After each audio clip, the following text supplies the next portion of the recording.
Que privilégio eu tenho de poder partilhar com você hoje um assunto tão solene, tão grave, tão urgente, tão necessário. Os acontecimentos no Brasil e no mundo chocam a todos nós, balançam as estruturas da nossa própria vida em face de tragédias tão gritantes que atingiram, por exemplo, o estado do Rio Grande do Sul. A maior enchente do século, onde centenas de cidades foram atingidas, muitas delas inundadas, estradas destruídas, barragens rompidas, rios transbordando pelas ribanceiras, inundando campos, cidades, vilas, arrastando tudo, destruindo tudo, deixando um rastro doloroso de dor e sofrimento. É claro que os prejuízos humanos e materiais são incalculáveis. Há situações irreparáveis, como pessoas que morreram completamente arrastadas pelas enxurradas barrentas, vendo suas casas construídas com suor e lágrimas, sendo destruídas em questões de minutos. Sonhos que se chocaram com esta dura realidade. Vimos meses antes situação semelhante, mas não com tanta intensidade, no sul do estado do Espírito Santo. Temos visto terremotos, guerras, rumores de guerras, invasões de uma nação contra outra, de ataques terroristas, de situações que nos remetem necessariamente à questão escatológica, ao que nós chamamos dos sinais eloquentes da segunda vinda de Cristo. Algumas pessoas não gostam de tratar deste assunto, outras pensam que seria um exagero trazer à luz, a lume, este tema, mas precisamos estar apercebidos. E no sermão profético de Jesus, ele trata da matéria. Vale destacar que há mais profecias sobre a segunda vinda de Cristo do que sobre a primeira. Como todas as profecias relativas à primeira vinda se cumpriram, e se cumpriram literalmente, nem um tio, nem uma vírgula deixou de se cumprir. Precisamos também ter convicção de que os sinais da segunda vinda se cumprirão, literalmente. O Senhor Jesus não marcou datas e nos proibiu de marcar datas. Todos aqueles que marcaram datas para a volta de Jesus fracassaram e hão de fracassar. Não acreditem naqueles que dizem, eu sei quando ele vai voltar. Daqueles que já marcaram datas e caíram no ridículo e tentaram se explicar depois, mas não saíram do ridículo. Porém, Jesus não nos deixou sem alertas, sem avisos, sem placas na beira do caminho. E quando foi perguntado quais seriam os sinais da destruição de Jerusalém, e que sinais haveria da sua segunda vinda e da consumação dos séculos, Jesus foi bem categórico, bem claro, bem específico, apontando-nos alguns sinais. O primeiro sinal que Jesus aponta é o falso ensino religioso, o engano religioso. Veja que ninguém vos engane. E Jesus alertou que haveria falsos profetas, falsos mestres, falsos apóstolos, falsos cristãos, falsas igrejas, falsas doutrinas, para enganar, se possível, os próprios eleitos. É claro que os eleitos não podem ser enganados, mas esta onda da religiosidade forânea às Escrituras, que torcem as Escrituras, que negam a veracidade das Escrituras, encontram espaço todo dia, toda hora, e a cada dia 5 novas religiões surgem no mundo. Há muitas pessoas hoje que não creem mais que a Bíblia é a palavra de Deus. Outros dizem que a Bíblia não é mais atual, ela serviu para o seu tempo, mas os tempos mudaram, a sociedade mudou e ela não é mais oportuna nem pertinente por ser um livro antigo. Aqueles que acham que a Bíblia precisa ser ressignificada, atualizada, caem nesta malha de engano. O engano religioso está aí em toda esquina. Cidades pequenas, cidades grandes. Os falsos religiosos, os oportunistas da fé, os milagreiros de plantão, com promessas mirabolantes, enganando as pessoas para oferirem vantagens com isso. E Jesus alertou-nos sobre isso. Jesus disse também que haveria guerras e rumores de guerras, reino contra reino, nação contra nação. A história da humanidade, conforme Arnold Toynbee, é a história das guerras, dos conflitos. A cada acordo de paz se investe mais em armamentos, em armas pesadas de destruição. O arsenal nuclear que se tem hoje, conforme Mikhail Gorbachev já havia dito em 1985 no seu livro Perestroika, daria para destruir o planeta 27 vezes. Nós somos a geração ameaçada pelo extermínio das bombas poderosíssimas, que estão nas mãos nem sempre de líderes sensatos. Precisamos estar apercebidos. Temos visto guerras étnicas, guerras tribais, guerras religiosas, guerras ideológicas, guerras por motivos econômicos. Só no século XX nós tivemos 2 grandes guerras mundiais, 1914, 1918, Primeira Guerra, com 30 milhões de pessoas ceifadas. Em seguida, a Segunda Guerra Mundial, 1939 a 1945, com mais de 60 milhões de pessoas ceifadas. A truculência, o desamor, a destruição. E isso é um sinal de que a sociedade perdeu por completo a sua direção de solidariedade, de companheirismo, onde o homem é o lobo do próprio homem. Mas Jesus falou também de terremotos em vários lugares. E os terremotos sempre existiram, mas o que é digno de destaque é que quanto mais o tempo avança, eles mais se multiplicam e mais dramáticos se tornam. As enchentes, os tsunamis, as tempestades,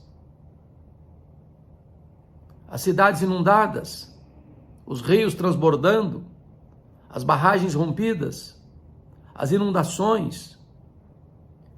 Isso não é apenas um fato natural, isso tem também ligação direta com o alerta que Jesus nos deu sobre a sua segunda vinda. Talvez hoje mais consternados estejamos com essa grande tragédia que desabou sobre o estado do Rio Grande do Sul.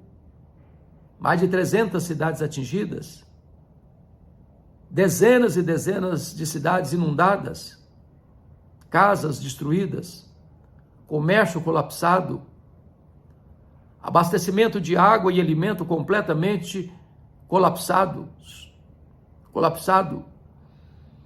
E vemos uma situação dramática, desesperadora, de tanta gente que perdeu a vida e de tantos que perderam tudo que possuíam, de um dia para outro,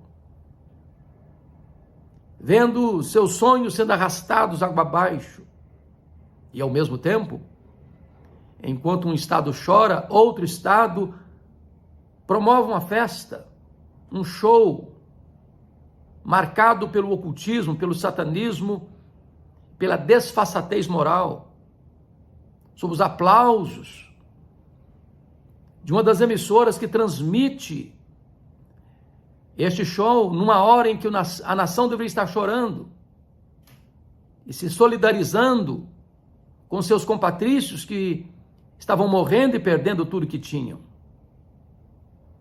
Vivemos essa esquizofrenia moral, essa indiferença emocional, essa situação onde não se presta mais socorro, porque não adianta você, talvez até enviar alguma coisa e, ao mesmo tempo em que um está chorando, você está celebrando, e celebrando num show que deveria ser evitado para o bem moral da nossa nação, já tão assolada, já tão desgastada, com tantos escândalos, com tantas mazelas, com tantas situações adversas. Mas tudo isso aponta certamente para o sermão profético de Jesus sobre o fim dos tempos. O Senhor Jesus falou também da perseguição religiosa, em que os cristãos seriam entregues, e entregues às vezes pela própria família, pai lutando contra filho, filho lutando contra pai, mãe lutando contra filha, filha lutando contra mãe, onde os inimigos do homem seriam os da sua própria casa. A perseguição religiosa não é uma página virada na história, não, é o cardápio do dia em muitas nações. Nesse momento que eu estou lhe falando, há muitos cristãos presos, sendo torturados, sendo mortos por causa da sua fé. Onde há países dominados pelo regime comunista, onde ter uma Bíblia é um crime, onde frequentar uma igreja é uma proibição, onde construir um templo cristão é um assinte à lei, onde as pessoas são perseguidas, presas, torturadas e mortas, não porque praticam crimes, não porque abalam as estruturas da sociedade pelos desmandos e desobediência aos preceitos legais, mas simplesmente porque creem no Senhor Jesus, porque se declaram cristãos. E Jesus vai além no seu sermão profético, dizendo que o problema é a cristofobia. Eles serão odiados por todos por causa do nome de Jesus. O problema nem tanto é a questão da religiosidade, a questão é o nome de Jesus.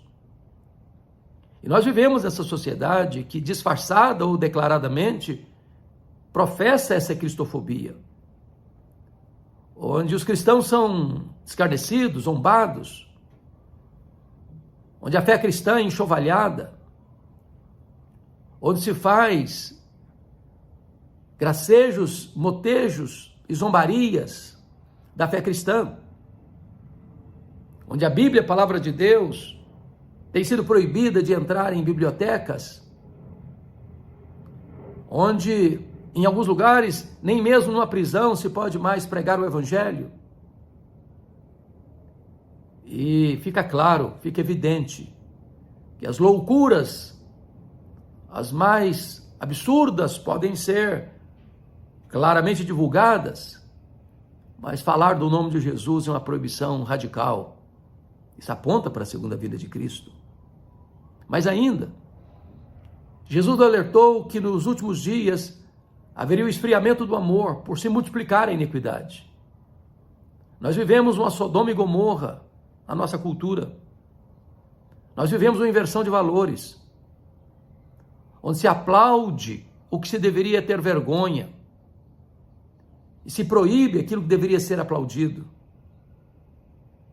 A pirâmide está de ponta cabeça, a sociedade está pelo avesso, os valores foram invertidos. Chamam luz de trevas e trevas de luz, o doce de amargo e o amargo de doce. E certamente, esse esfriamento do amor gera essa sociedade indiferente, narcisista, materialista, consumista, que olha apenas para o seu umbigo, que faz festa e faz show quando os outros estão chorando, que promove encontros que se gastam milhões e milhões de reais para um artista que é declaradamente uma pessoa ocultista e que traz desvalores que arruinam a vida dos nossos jovens.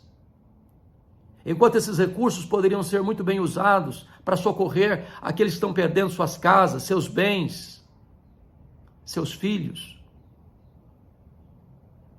O esfriamento do amor leva a esta postura de indiferença e de desamor. Mas ainda Jesus alertou sobre a questão da apostasia.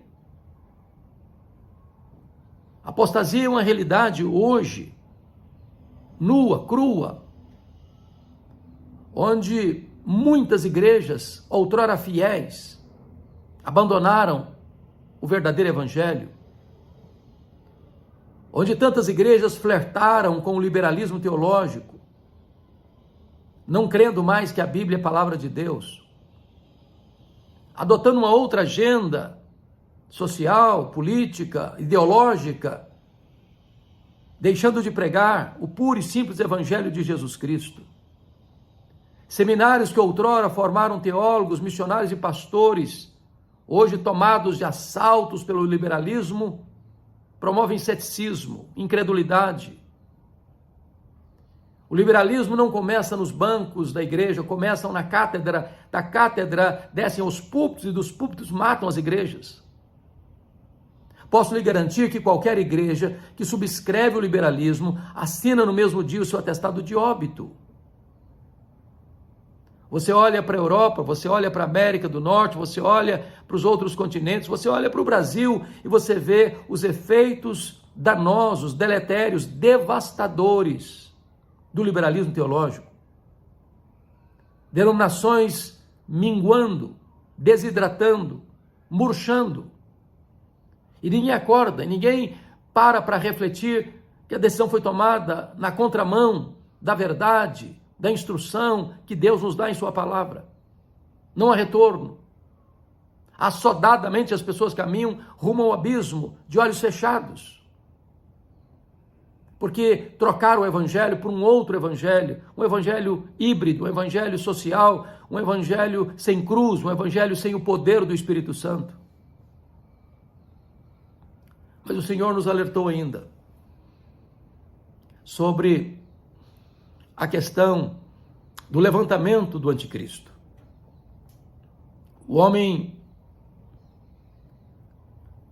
da iniquidade, o iníquo, o filho da perdição, aquele líder que será levantado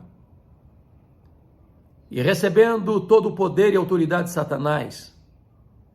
E diz a Escritura, lá em Apocalipse 13, que todos vão adorá-lo, exceto aqueles cujos nomes estão escritos no livro da vida do Cordeiro.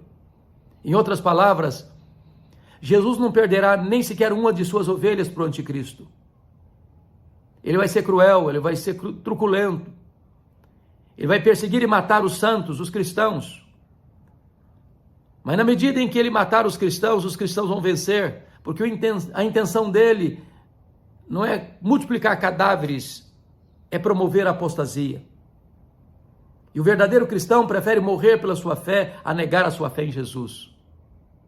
Então os cristãos vão vencer o diabo e o anticristo pela palavra do testemunho e o sangue do Cordeiro. O mundo está preparado para a chegada deste líder mundial. O seu número é 666, 666. E talvez a melhor interpretação que já encontrei sobre isso é que a multiplicação do número repetido 3 vezes é ênfase absoluta, é grau superlativo. Como 7 é o número da perfeição e 6 é o número que antecede o 7, o 6 é o número da imperfeição, e 3 vezes 6, 6, é a imperfeição, a iniquidade, a crueldade, a maldade, no sentido máximo, em grau superlativo. Assim será o anticristo. Jesus nos alertou que quando esses sinais estivessem acontecendo, nós deveríamos nos acautelar,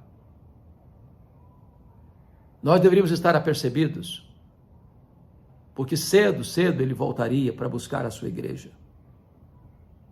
Estamos vivendo esse tempo de angústia entre as nações, de uma grande tribulação. A Bíblia menciona 4 expressões que representam a mesma coisa: a grande tribulação, a manifestação do homem da iniquidade, a apostasia e o pouco tempo de Satanás. Tempos de angústia, que serão abreviados por causa dos eleitos de Deus. O iníquo, o anticristo, recebe esse título iníquo porque ele será um homem sem lei. A palavra iníquo aí no grego é anomos, o prefixo a de negação e nomos, lei. É o homem que não vai se submeter à lei, estará acima da lei, que será a própria lei. Um déspota. Parece-nos que o mundo está ensaiando, abrindo o caminho, preparando o caminho para a chegada desse líder perverso, que será destruído pelo sopro da boca do Senhor Jesus. Então Jesus conclui o seu sermão profético, mostrando que a geração será como aquela do dilúvio. Noé pregou e o povo não quis ouvir. Noé construiu uma arca falando de um dilúvio que chegaria e o povo dava risada, escarnecia, zombava. Diz a Bíblia que as pessoas casavam e davam-se em casamento, comiam e bebiam, até que chegou o dilúvio. E certamente não há nenhum erro em casar e dar em casamento, comer e beber. O problema é que essas pessoas faziam essas coisas não levando Deus a sério. É o secularismo, é o materialismo, onde as pessoas vivem a vida, ganham, compram, vendem, perdem, tornam a ganhar, mas tudo isso sem Deus. E quando aquele dia chegar, essas pessoas serão colhidas de surpresa, porque Jesus voltará. E voltará pessoalmente, visivelmente, audivelmente, repentinamente, inesperadamente, inescapavelmente, vitoriosamente, gloriosamente. Jesus voltará, não mais entrando na história humildemente como fez na sua primeira vinda. Ele voltará em majestade e glória, em grande poder, como Rei dos Reis, como Senhor dos Senhores. E ele voltará para colocar todos os seus inimigos debaixo dos seus pés. Ele vai lançar no lago do fogo o anticristo, o falso profeta, o diabo, a morte, o inferno e todos aqueles cujos nomes não estão escritos no livro da vida. Ele voltará para sentar-se no trono e julgar as nações. Para dizer àqueles que estiverem à sua esquerda, aqueles que zombaram do seu nome, escarneceram da sua graça e rejeitaram o seu convite de salvação: apartai-vos de mim, malditos, para o fogo eterno preparado para o diabo e seus anjos. Mas ele dirá aos que estiverem à sua direita, aos que creram em Jesus, aos que receberam a oferta da sua graça: vinde benditos de meu Pai, entrai na posse do reino que vos está preparado desde a fundação do mundo. E você, crê na segunda vinda de Cristo? Tem estudado sobre este assunto? Qual foi o último sermão que você ouviu sobre este tema? Pois Jesus voltará. Breve, ele voltará. Você está preparado para aquele grande dia? Você já se rendeu a Cristo, reconhecendo-o como Salvador e Senhor da sua vida? Ainda hoje é tempo oportuno de você se voltar para Deus. O dia é hoje, o tempo é agora. Que Deus abençoe sua vida, para que você não seja pego de surpresa, porque ele vem como ladrão. Ele não fala o dia nem a hora, ele não marca a data. Ele manda: vigiai.